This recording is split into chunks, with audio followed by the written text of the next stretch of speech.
এই শিশুটি কথা বলা ভুলে গেছে। এই শিশুটি চোখের সমস্যায় ভুগছে মাত্র ৩ বছর বয়সে।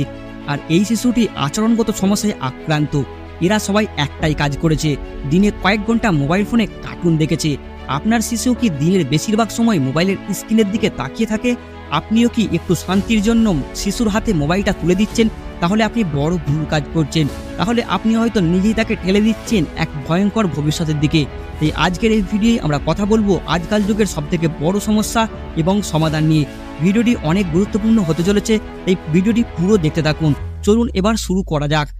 জার্নাল অব আমেরিকান মেডিকেল অ্যাসোসিয়েশনের এক স্টাডিতে বলা হয়েছে, মোবাইলের স্ক্রিনে বেশি সময় কাটানো শিশুরা স্কুলে গিয়ে মনোযোগ, ভাষা ও আচরণগত সমস্যায় পড়ছে। আর এর সবথেকে বড় কারণ বলা হচ্ছে মোবাইলের স্ক্রিনে থাকা ব্লু লাইট। হ্যাঁ, এই ব্লু লাইট কিন্তু শিশুদের মস্তিষ্কের বৃদ্ধিতে বাধা দিচ্ছে। আর এই কথা স্বীকার করে নিয়েছে বিশ্ব স্বাস্থ্য সংস্থা মানে হু। বিশ্ব স্বাস্থ্য সংস্থা হু কিন্তু একটা কড়া গাইডলাইন জারি করেছে শিশুদের ক্ষেত্রে। 2019 সালে জারি করা গাইডলাইনে বিশ্ব স্বাস্থ্য সংস্থা বলে দিয়েছে যে 2 বছরের নিচে শিশুদের মোবাইলের স্ক্রিন একদম দেখানো যাবে না। হ্যাঁ, 2 বছরের নিচে শিশুদের একদম মোবাইলের স্ক্রিন দেখানো চলবে না, কড়াভাবে জানিয়ে দিচ্ছে বিশ্ব স্বাস্থ্য সংস্থা। এবং 2 থেকে 5 বছর বয়সের শিশুদের জন্য সর্বোচ্চ 1 ঘন্টা মোবাইলের স্ক্রিন দেখানো যাবে, তাও কিন্তু বাস্তব জিনিস দেখানো যাবে। এইরকমই বিশ্ব স্বাস্থ্য সংস্থার মতে বেশিরভাগ সময় মোবাইলের স্ক্রিনে কাটানো শিশুদের অনেক সমস্যা লক্ষ্য করা যাচ্ছে, যার মধ্যে সবথেকে বড় সমস্যা চোখের স্বাভাবিক বৃদ্ধি ব্যাহত। হ্যাঁ, খুব অল্প দূর থেকে মোবাইলের স্ক্রিন দেখার কারণে চোখে বিভিন্ন ধরনের সমস্যা দেখা দিচ্ছে শিশু বয়স থেকেই।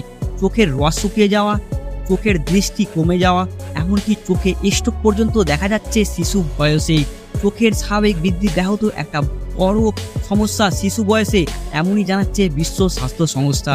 2 নম্বর সবথেকে বড় সমস্যা হচ্ছে ঘুমের ব্যাঘাত ঘটছে।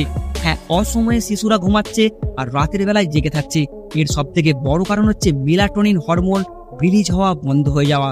হ্যাঁ, আমরা জানি যে একটা মানুষের মস্তিষ্কে মেলাটোনিন হরমোনটা হচ্ছে ঘুমের জন্য অত্যন্ত জরুরি। আর এই মেলাটোনিন হরমোন রিলিজ হওয়া বা এই মেলাটোনিন হরমোন নিশ্চিত হওয়া মস্তিষ্কে বন্ধ হয়ে যাচ্ছে শিশুদের অতিরিক্ত সময় মোবাইলের স্ক্রিনে তাকিয়ে থাকার কারণে।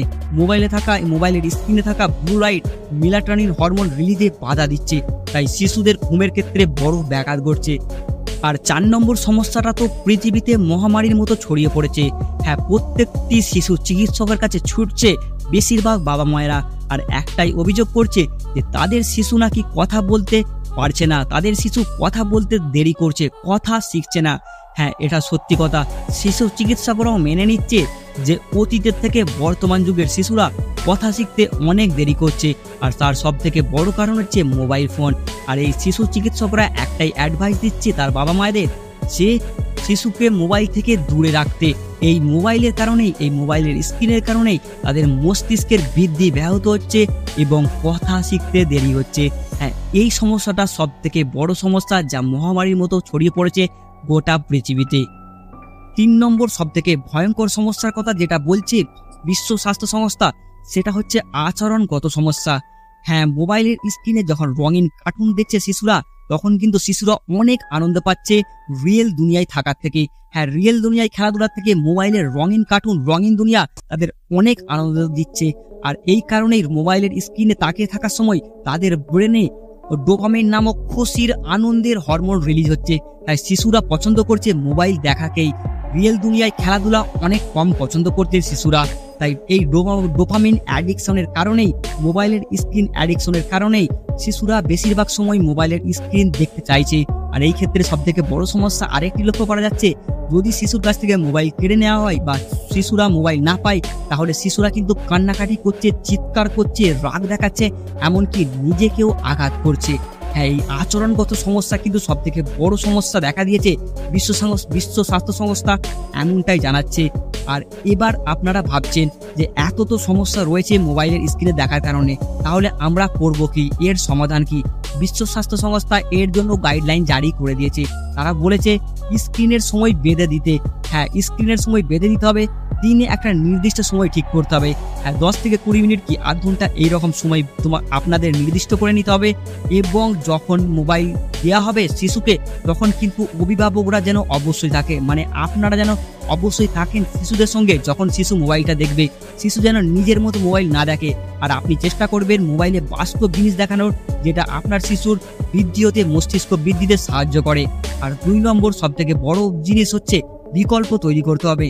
হ্যাঁ, গল্প বলতে হবে, ছবি আঁকা দেখাতে হবে, বেশিরভাগ সময় খেলাধুলা করাতে হবে পরিবেশের সঙ্গে। গল্প, ছবি আঁকা এই টাইপের জিনিস আপনাকে করতে হবে। মানে শিশুদের কাছে বিকল্প ব্যবস্থা দিয়ে বিকল্প জিনিস আনতে হবে খুশি হওয়ার জন্য, আনন্দ পাওয়ার জন্য। মোবাইলের স্ক্রিনের দূরে থেকে যে আনন্দ পাওয়া যায় আপনাকে শেখাতে হবে। হ্যাঁ, বিকল্প তৈরি করুন। 3 নম্বর, শুধু শিশুকেও নয়, আপনাকেও কিন্তু পরিবর্তন হতে হবে। হ্যাঁ, আপনাকেও নিজে ফোন কম ব্যবহার করতে হবে। তার কারণ হচ্ছে শিশুরা যতটা শুনে না শেখে, ততটা কিন্তু দেখে শেখে। তাই আপনাকে যা দেখবে সেটাই শিখবে আপনার শিশু। আপনি যদি মোবাইলে বেশিক্ষণ সময় কাটান, তাহলে কিন্তু আপনার শিশুও মোবাইলে বেশিক্ষণ সময় কাটানোর চেষ্টা করবে। তাই আপনাকে পরিবর্তন হতে হবে, আপনাকে অনেক কম সময় কাটাতে হবে। আপনার শিশুর সামনে মোবাইল বেশি ঘাঁটা চলবে না। তাই আপনিও পরিবর্তন হন, আপনার শিশুও পরিবর্তন হবে। হ্যাঁ, এই কটি সমাধানের যে 3টে পয়েন্ট বললাম, এটা মেনে চলুন, আপনার শিশু অবশ্যই মোবাইল ছেড়ে দেবে এবং আপনার শিশুর ভবিষ্যৎ ভালো হবে। যদি এই ভিডিওটি যদি আপনাকে সচেতন করে, তাহলে অন্য বাবা মার সঙ্গেও শেয়ার করবেন, কারণ হচ্ছে আপনার শেয়ার হয়তো কোনো সন্তানের জীবন বাঁচাবে। আর আপনি অবশ্যই কমেন্টে লিখবেন আপনার শিশুর জন্য আপনি কি ব্যবস্থা নিচ্ছেন। আর যদি ভিডিওটি ভালো লাগে অবশ্যই একটি লাইক করে দেবেন। আর এইরকম আরও ভালো ভালো কন্টেন্ট পেতে চ্যানেলটি সাবস্ক্রাইব করে দিতে পারেন। ভিডিওটি দেখার জন্য অসংখ্য ধন্যবাদ।